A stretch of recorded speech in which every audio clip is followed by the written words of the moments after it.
Hi guys, welcome to Basani Pretty's channel. Not just a channel this time around, but a channel of a graduate. Congratulations to Yay! me. Congratulations! I made it. And on that note, I decided to also invite again our famous guest, Mrs. Sebapu. It's always a joy to have you around. Thank you so much, colleague, and congratulations. Thank you. I think Um, I'm feeling the pressure now. I need to up my game. oh no, I was Yes. just thinking that you did one of the most difficult courses at one of the most challenging institutions, so you should be proud of yourself. And you can face anything. Now you know you can do anything. Now I know I can say, you know what, bring it all and I'll show you. Yes. Yeah, so, and on that note, I'm going for a radio interview on Wednesday to talk about burns and the implication of it on functioning, which was quite great. Wow. Yeah. So are you ready for that interview? I think for the past 4 years had made me to prepare for anything. If someone can ask me anything, I will be able to, because I believe I'm a professional and I worked hard. Yes, you did. Yeah. You can pat yourself on the back. And once again, thank you so much for honoring our invitation to come and have a conversation with the alumni. So it's really great.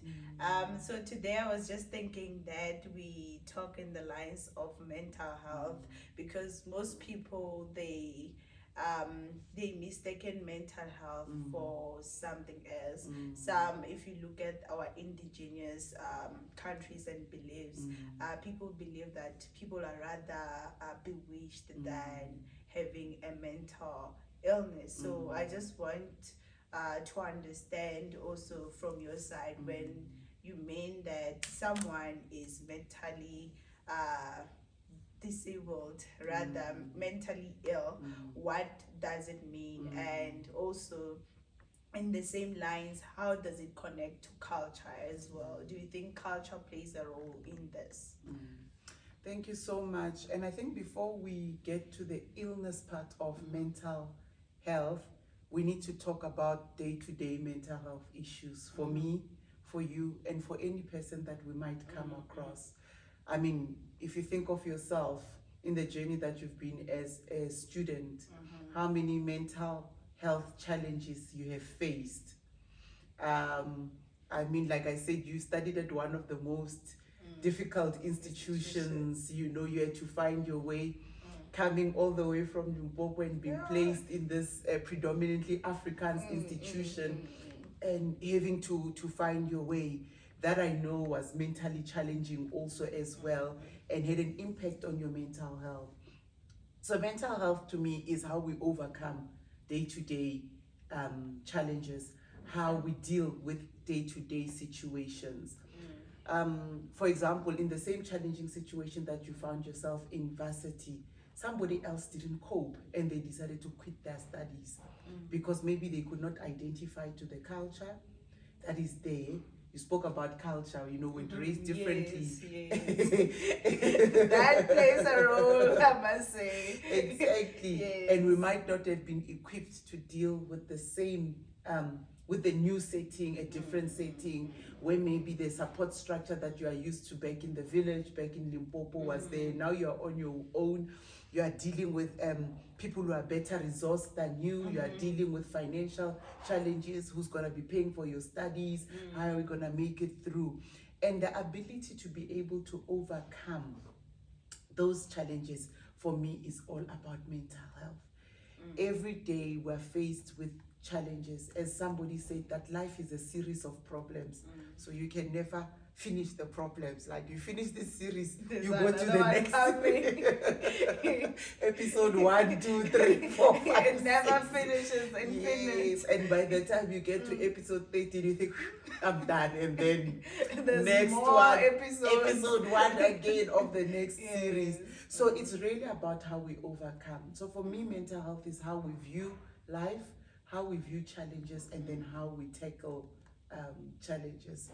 I read a quote this week. It's just a funny quote that just says that a strong woman, they don't give up, they drink coffee. And move on and push on. Exactly. So for somebody else, literally self-care or dealing with an issue is having a cup of tea, a cup of coffee. Somebody else is maybe sleeping it off. Somebody else is going to talk to somebody. So you need to know yourself and know what will help you or how to get through challenging situations. And it's not the same for all of us. For me, maybe being faced with a very difficult situation, really a cup of coffee can solve the problem. But for somebody else, they might need to go see a psychologist or a psychiatrist to be able to deal with the challenge. So it's all about knowing what works for you and mastering yourself to know this is what works for me. And on that note, when you talk about some of us, a cup of coffee, it's fine. Doesn't matter the kind of challenges that you come across, or there's just specific ones that you need to open up about and go to the psychologist, or as tiny as the challenge might be, you can be able to open up to the psychologist and so on. So I'm an advocate for mental health and for taking care of yourself. Okay. You don't need to be diagnosed with a mental illness, a psychiatric or psychological disorder before you go and see a psychologist. Sometimes you can just go to offload and having a safe space to speak. So Pretty, you might have a best friend that you can talk to, but sometimes you might feel like, I feel a little bit judged or vulnerable talking to my best friend about a particular issue.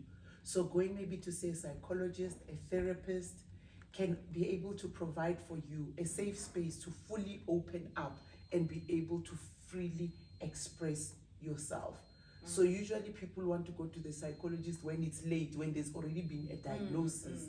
But how about going there even beforehand and say, I just need a safe space to just talk about my challenges, you know, and they might not necessarily mean that you are mentally ill. And that's the other thing, coming back to culture and our upbringing.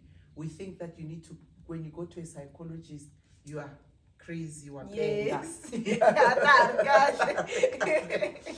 and we need to kill that stigma. No, there's nothing wrong with you. You know, you can go there already fully able, already all right. It's just to have a safe space for you to be able to talk and be able to take out whatever it is that is in your system, and having somebody to listen to you without judging you. Wow. Wow. Now, this is what we were missing the point. Sometimes we feel like, okay, because I'm also tipping on the best friend one, that sometimes you go to your friend, they also have their issues, and sometimes they'll tell you, oh, my cup is full, I can't pour to yours when mine is empty. And you look at it, you're like, this person is actually right. You need to know when to stop, and you need to know when to find help. And also, when you're talking on that, I was also thinking, does it matter who you talk to? Let's say, for instance, you have a problem maybe at work. For instance, I have like occupational therapist problem. Is it better for me to go and ask for an advice from someone who's my best friend, who's my grandmother, who is an occupational therapist? Which one has the more influence, and which one could help Pretty at that position?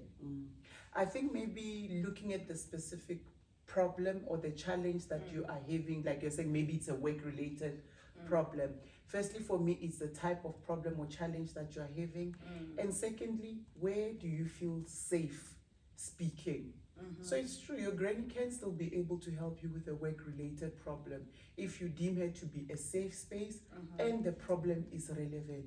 Say maybe you're having a personality clash with somebody at work, for example. Yes, because granny is wiser, she might be able to tell you that, hey, but now we're Pretty. You know, you can be short-tempered sometimes. Maybe that is what is leading to your problem.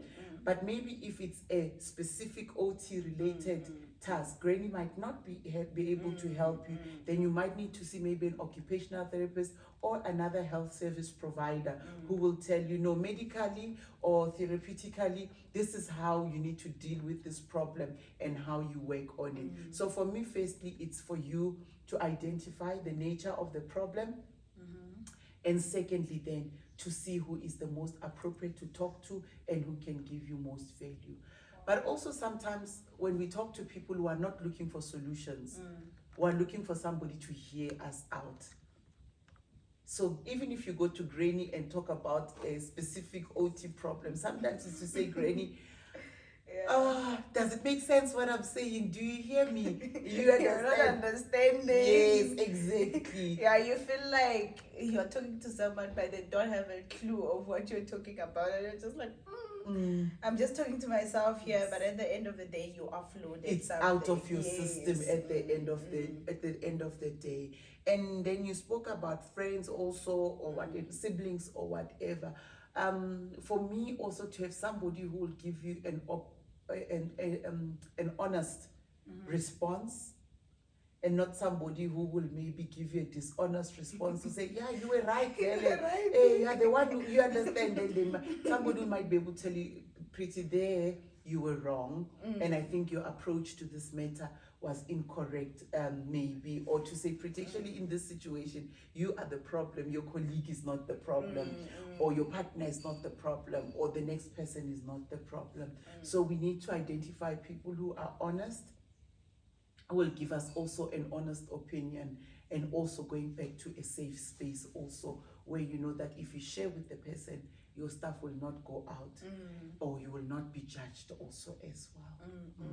And I also think, because there's also a challenge with speaking out, because you feel like if you talk to that person, as much as you trust them, let's say for instance, I'm a talkative one, because I think I've had this problem in my friendships. So because I talk a lot and I gel well with people, they would think that maybe I'm offloading their things while I'm just bubbly in nature and I'm talking about other things and I'm always looking forward to make conversation. So how do you deal with such a person who's dealing with that mental illness, who wants to offload, but they have this specific friend who's talkative, but I don't think they are offloading because I never did. It's just that I talk about certain things. I think we just need to be sensitive to people. We need to be sensitive to people's situations. And when I say sensitive, we don't need to be tippy-toeing around people, but we need to know that people handle things differently. So if maybe we're in a crowd where, you know, I want to make an example, I need to be very, very cautious of who's around me. I don't want to make an example that might be related to Pretty's circumstances, because I know her circumstance, and then I make that as an example. It can be very, very hurtful also as well. And another thing also that can also hinder us, you know, from seeking help and offloading also, especially when we're around talkative people, bubbly people, is the fact that if I come to you and I tell you something, and immediately like, I've been in the same situation. Oh, yours is better. You don't know my situation.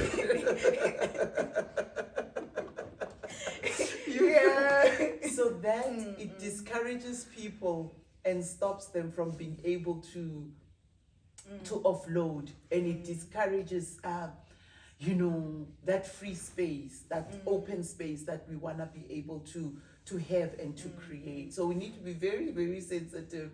It can hinder a person. When I come to you and say, I've got this problem, don't say, yours is better. Mine is too much. Or don't immediately now start telling me about your problem, because then you are minimizing. Let me finish, and maybe tomorrow you can tell me about your problem. Today it was about me and my problem.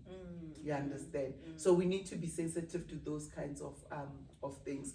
It's one of the most discouraging things, and it can really have a negative effect on one's mental health. The moment I start opening up to you, and already you're like, sure. Let me tell you. You don't let me tell you exactly. And I think that's what, because I think I have the same issue because I feel like I've gone through so much and I'm just willing to tell you so that I encourage you. But sometimes I'm not opening a room for someone to open up. Thank you so much for touching on that one because I'm changing. It's the same. It's the same with me also because I'm a solution giver. I'm like, I like to solve problems. So immediately a person comes and says, I've got this problem. Like, you know what I did? You know, That's what I did already. Sometimes I don't even listen to the full story. Sometimes, like you're saying, because maybe I've gone through the same thing already, I want to already show you that actually mine was worse. By this one is... it's water. Exactly. This one is Just small drink water. it. It's Exactly. So it's a flaw on our side, and we need to work on it. And I like the fact that you say that I'm changing. And actually, as therapists, we should be more sensitive to those things. That even if their problem might look smaller, to that person, it's a big issue. It's a big deal. So whenever I say such a small thing, but to them, it's a big issue. And I'm being reminded of someone told me I'm smart. I'm not that smart. Eh? You definitely are very smart. Someone said I'm smart, and I looked at it and I'm like, your definition of me being smart is not the same to me because I see myself being a hard worker because it's not like I don't fail. I do fail, but I wake up and I try again. But when you look at me, you think I never failed. But which is something that maybe I'm not willing to open up to you and tell you, this is my situation and this is what I've come across, but this is what I'm bringing to the table. So when you're talking about us changing and also looking at things differently, that okay, you think I'm smart, but I think I'm a hard worker. We see things differently. We just need to communicate and see where are we meeting one point. So yeah, that's really good. I also wanted to ask them on that note of mental health because I realized, okay, the day-to-day one, I see it and people deal with it much better because they have people to talk to and so on. But some are unable to deal with it in the point where they now start hallucinating, they now start seeing things that are not there. Some of them, they start doing certain things and then we now see people taking others to sangomas. We now see them taking people to also I don't want to mention the whole thing because it will look like I'm judging people, putting it on there. I'm not judging anyone, I'm just stating the fact. So when do someone seek for help? When do you seek for help?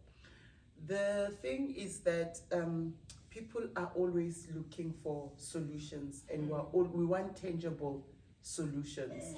We don't want airy-fairy solutions, if I can put it like that.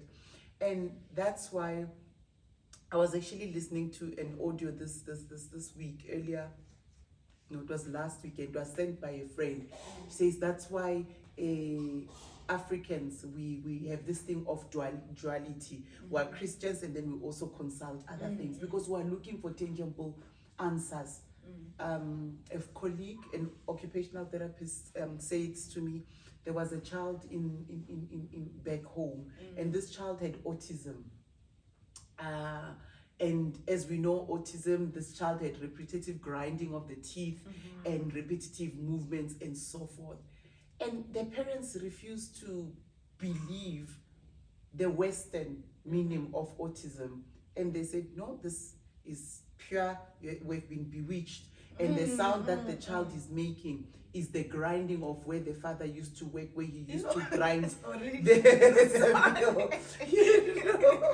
And it's our beliefs also as well. So it goes back to the core of what a person believes, and also the desire for tangible solutions, things that we can feel. And that's why we go where maybe they'll give me something that I can drink, let's say, or I can put under my pillow, or you understand, I can carry in my bag, and it will provide me with those solutions. So we need to continue, not necessarily only as healthcare professionals, but as people, and understanding where our people are coming from, and without being judgmental, like you said, we need to educate people to seek help. We know that therapy works. Mm. We know that counseling works. Mm. We know that medication works also as well. Actually, I was with a friend yesterday who's a psychiatrist actually, and we're talking about substance addiction. And I was asking her, honestly, in South Africa, what are the chances of overcoming substance, successfully treating substance addiction, which also can be a coping mechanism, remember, for others when it comes to mental health issues, because it helps them to forget. It nullifies the pain also as well. So until we deal with the pain, until we teach people coping strategies, they will still go back to the substances to be able to cope. They will still go back to consult wherever else they want to consult to be able to talk. So it's all about unlearning and educating people on how to cope. So for me, it's easy. I can say to you, Pretty, how do you cope when you are facing a challenge? So Should I answer? Yeah, I can put it back to you so that we can make it practical also. I think with me, I resort to talking. I have to talk about it so that I hear from someone's perspective how they think about the situation. For instance, I was faced with a challenge at work where my colleague and I were fighting, and because of that, I was so furious because I didn't think things will escalate to the way it did and turn out the way it did, to a point whereby I cried well in my private space. And did the crying help? The crying helped because I felt like I had to take out something. Yes. And then from there, I went to speak with someone and they told me, listen, this is work. This is what you have to deal with. And now I had to pull myself together, look myself in the mirror. Pretty, this is work. And you have to pull yourself together. We are working. We are not here to make friends. We are here to work and to make sure that it's not all about you, it's about the patients that are gonna see me. I think maybe the thing that made me angry was that I was vulnerable at work, and how do I treat someone in such a space? So I had to really drink water and calm down and boost up and go see my patient. And when I get there, luckily the patient made a joke and we were all back to normal. Exactly. Yeah. So maybe then to take you back also, and the point that I want to make then is that what you did is you did the work. The work, which means that you worked on yourself and you worked on the problem. So first you identified that this thing hurts me, you cried, and then you went to go seek help. You did not stop at crying. So most people, they'll stop at crying, and not go seek other help. You went for advice, and then you went to go and implement the advice also as well. So I'll go back to one of the quotes that I love by Amanda Dambuza, when she says, I have nothing else to heal from. I have done the work.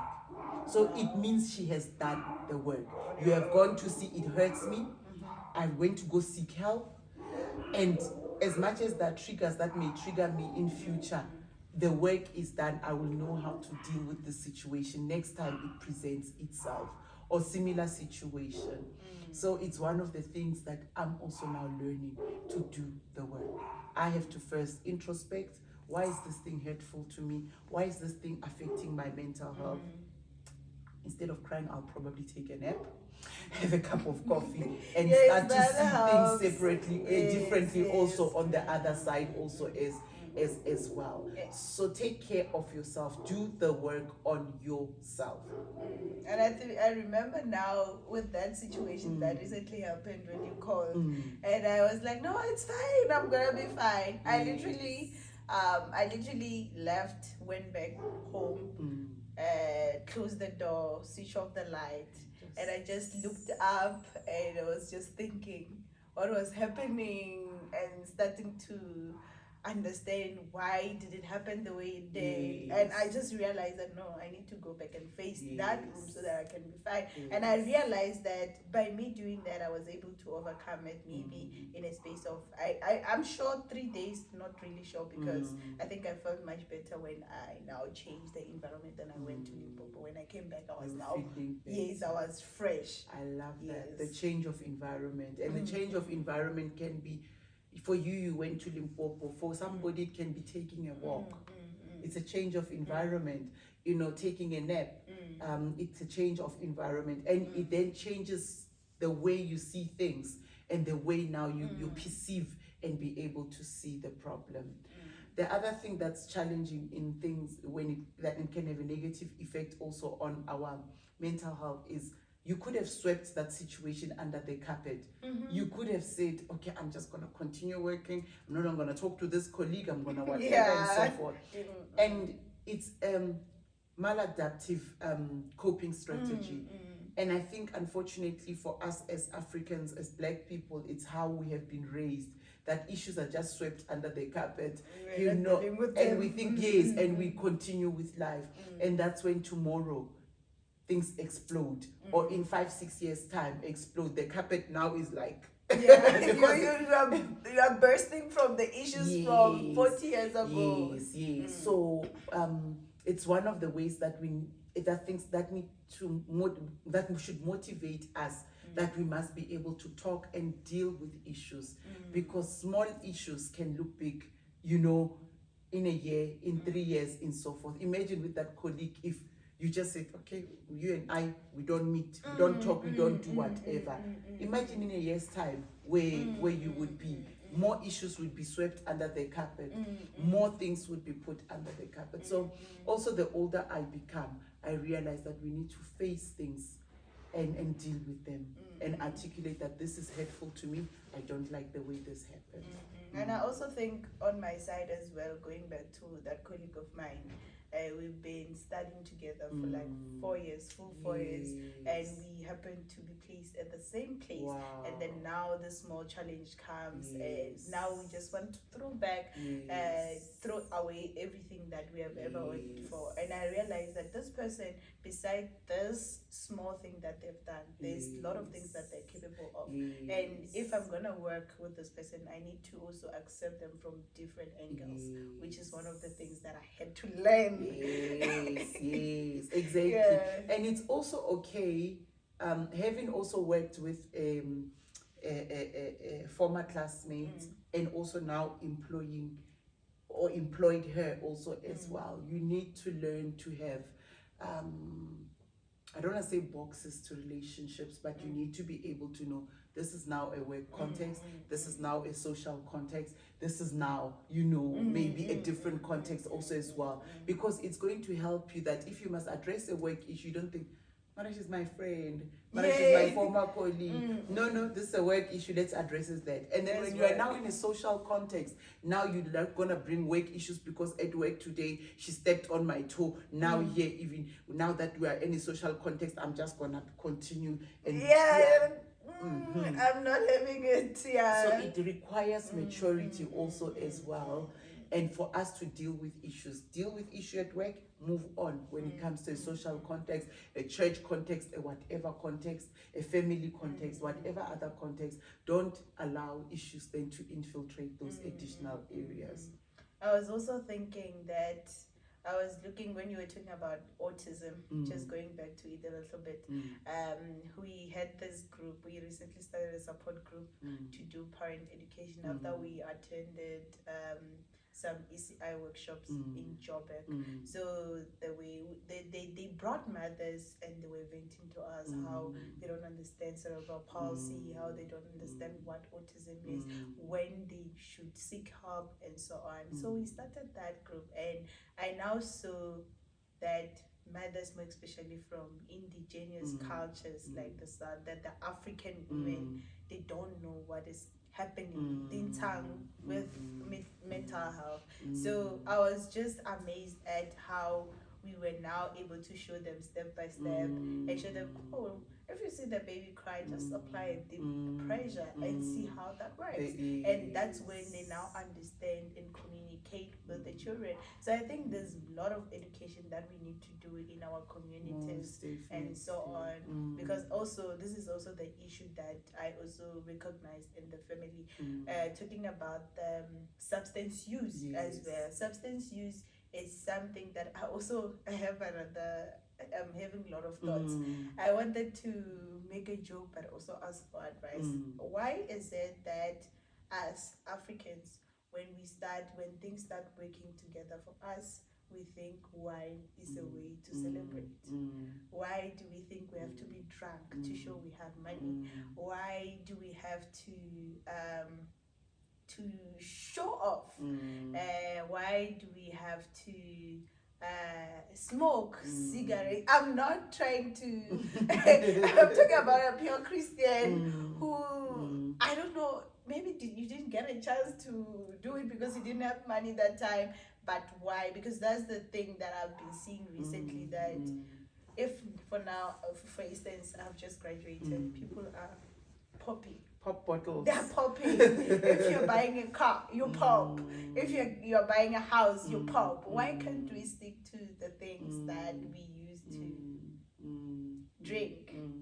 Again, I think that also, okay, there are two things that you spoke about. I wanted to start with that one before then I go to this one, because it's a huge one. I wonder actually if we must discuss it in our next one, because it's a very broad one, and we need to do justice to it also as well.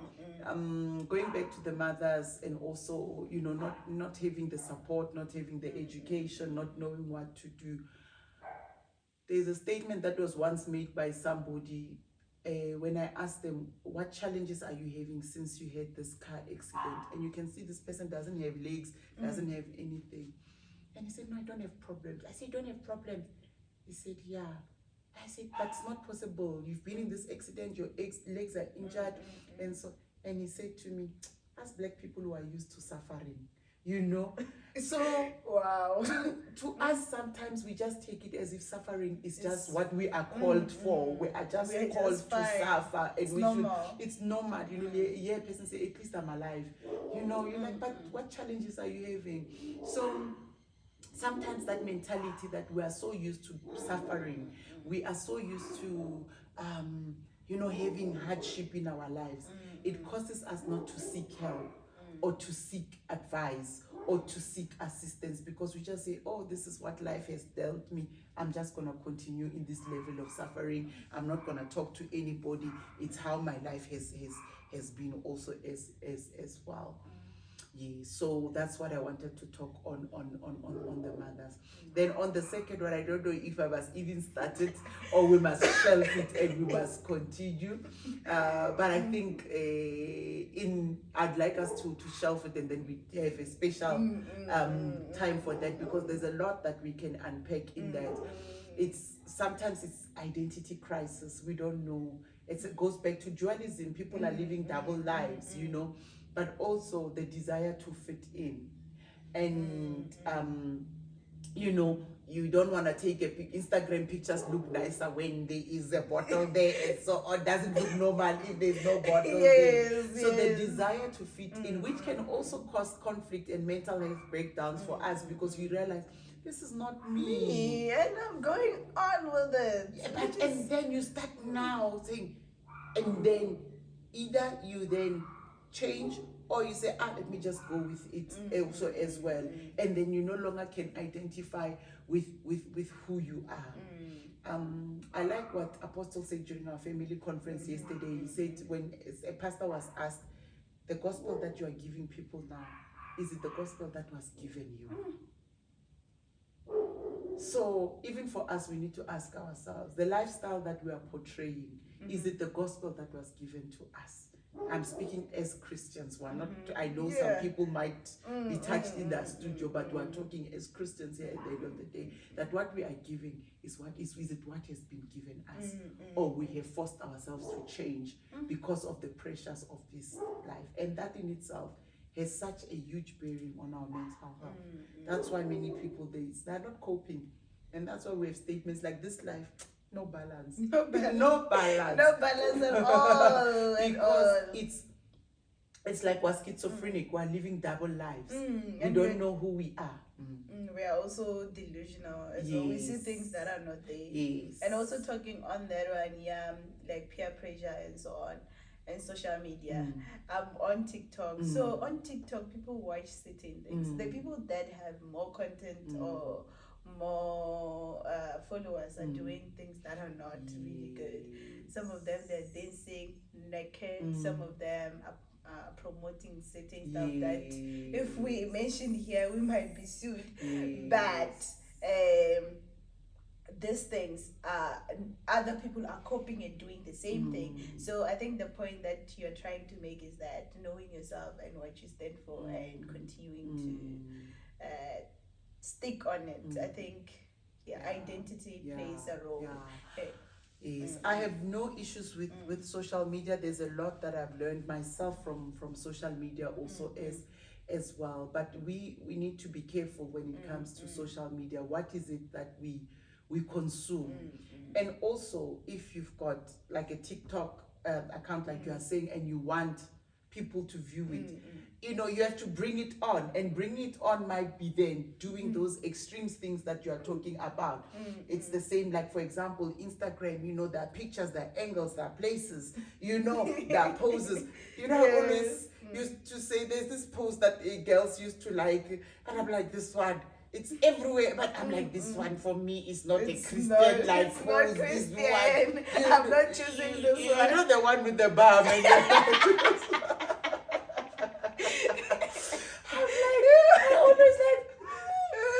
because everybody is doing it and it gets the most likes also as well. I never feel comfortable with such a pose. Yeah. You know, and one day I said, hey, maybe let me. But then I said, leave it. It's not for you. You know, if you're not comfortable with it, leave it. Don't even try it also as well. And also, Pastor K likes to say it also as well. That number one, everybody looks happy, everybody looks content, everybody looks beautiful on social media. And then we measure ourselves against that. You know, and then you see that my life is so ordinary. I'm not doing anything. I'm not happy. You know, how is everybody happy? And then what does that do on your mental health? Because people curate their lives. They put their best foot forward, you know, always on social media. And what does it do to you? You're like, me, oh my goodness. And now I've never been to that place and everybody's been there. They're taking pictures there. How come I can't afford to go to Maldives, to Dubai? Everybody's taking pictures in Dubai or at this particular restaurant. And then you think you're not enough. And then it starts eating on your mental health. And maybe you start changing your lifestyle to be able to do those things and to meet those things. You know, there's a popular maybe bar and place that people say, if you've never taken a picture here, or you've never been there, then you're not living. And then you end up going there.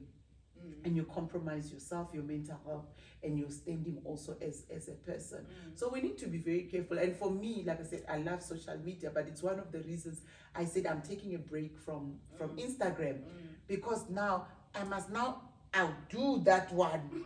Now that one went to Durban. Me, I must go to Cape Town. You understand? And only 2 likes on my picture. Why? And as much as people claim they don't check the likes, you are lying. Yeah, you do check. You do check. You know, people say I'm not posting for people, I'm posting for myself. It's a lie from the pit of hell. And on that note, I wanted to show you this this one here on my phone quickly. I wanted to show you something. It has.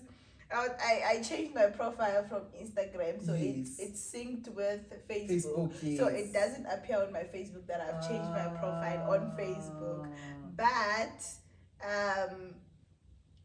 on the Facebook, on an ordinary post, the first post is 541 likes. So you counted, and then when I come to this one, it's less than 10. It's less than 10. I'm like, I hate this picture because yes, because it doesn't have the likes. Yes. It's it's natural. So And that picture is beautiful. Yes. Probably better than those ones. But because the likes, they speak more than. Yeah. We want to be liked. It's natural. Yes, So yes, I used to have a friend that used to say, I'm not posting for people, I'm posting for myself. I'm like, you can't post. If you are posting for yourself, leave them in your phone. you are lying. So, and then you see it's only 10 likes, and then you think, what's wrong? And then you start second guessing who read this picture and so on. So it's one of the things I said, maybe let me give this life no balance a break. It's really a big challenge for all of us at the end of the day. And we are people at the end of the day. We want to be liked, want to be approved and so on. But the moment it starts affecting your mental health, there are friends who compete for likes. Oh. Yeah, if you're not getting it, like, why are you getting likes and so on and stuff like that? It's also... There's another lady who once said, my friend never posts any pictures where I look good on her. She always posts where she looks better. Looks good. But there's some truth in that. Yes. When you post a picture, you don't want people to say she's beautiful. You want people to say you are beautiful. So it's awesome. So what does it do on your mental health, that thing? So already when you are looking at pictures, you are seeing who's looking better, who's looking best. I said, how did we reach here that people are already saying, oh my goodness, she looks better than me. And my cousin actually likes to say that, because like then nobody's going to post a picture where they don't look the best. So if we're 2, 3, 4, 5 in the picture, you're going to find the picture where you are looking the best. That's the one that you are going to post, definitely. So now somebody's upset because you posted a picture. So I said, post a picture then when you look the best also as well. So those are some of the things that work on our mental health and we have to deal with on a day-to-day basis. Somebody is not strong enough to take 10 likes and already they're thinking, oh my goodness, what's wrong? I'm ugly, what, and they're depressed. But you are strong enough to know that, oh well, I know this picture is beautiful. I know I look beautiful. It's one of my best and favorite pictures. And so I move on to the next post. How many times as a YouTuber have you posted something and there's not even a like? But you still post the next day because for you it does not affect you as much as the next person who nobody commented. I'm never gonna post again in my life, never ever. I also think what you're saying there, what makes people to see that you're doing good in your life is the way you take care of yourself. So if you don't take care of yourself and if you don't have self-confidence, if you're not out there making boundaries where you're supposed to, no one is going to respect you and no one is going to like you. You just have to like yourself first, like what you said from the previous interview, that you just need to love yourself so that others can love you. But if you are not unkind, you're unkind to yourself, then we come back to suicide because of body image. And also know that you're not everybody's cup of tea, and you don't have to be liked by everybody. You don't have, always, as long as I like myself. That's it. That's it. Me, I like myself. So whether the next person, so you won't be liked by everybody, and we should stop striving to be liked by everybody. To other people, you are a threat. To other people, you are competing. You don't even know it. Apostle said it that there's a guy who said that I used to run faster than you when you were younger, and he's busy driving a wheelbarrow by that time. What happened? What happened? Exactly. So that people who are competing with you don't even know that they're competing with you. So you need to like yourself, be able to live with yourself, and deal with your issues also as well. And on that note, when you're talking about liking yourself, I used to not accept that. I'm intellectually good. Yes. So today when I woke up in the morning, I got a text from Facebook, and it was someone from high school. They graduated yesterday, and they were like, yo, thank you so much for being part of my life during our matrix, because you helped me to become the person that I am. And I was like, I looked at the message and I posted with immediate effect because I realized that I didn't know that I was making an impact. But I was so strict. I wouldn't help someone 3 days before the exam. I'll tell you no. Way before. I'll tell you must come very early. Yes, so that we can work through this and be able to deal with it. Yes, and you know, it's such a heartwarming thing to know that there are people who love and appreciate you, and that you are making an impact. So it's true, the way we live our lives, as we take care of ourselves, as we take care of ourselves mentally, continue to smile, continue to push, continue to persevere. Others are looking and they are getting encouragement and they are getting a call to work on themselves and to work on their mental health. There's a friend, I believe she's avoiding to go to get treatment, to get thinking, because I believe there is definitely a diagnosis, a mental health diagnosis, illness diagnosis for her. And one day I said to her, you need to love yourself enough to take care and to seek help. So if you don't seek help, to me, is just you don't love yourself. Go look for help because you love yourself and you want the best for yourself. Wow. This is a very broad topic. We would take the whole day discussing it, and I think it's a comeback. It's a comeback because we really need to touch on a lot of things. Thank you so much, Ms. Sebapu, for being willing to share the process. I think when you asked me how do you deal with your problem, someone out there is actually asking themselves the same question. So this maybe was next time they can give us answers like how I think they should put it under as we so take it further. Because like we said, next time we'd like to look at family relationships, you know, friendships also with mental health, finances also with mental health, workplace mental health issues. I think today we were dealing with the day-to-day and just a simple conversation to highlight.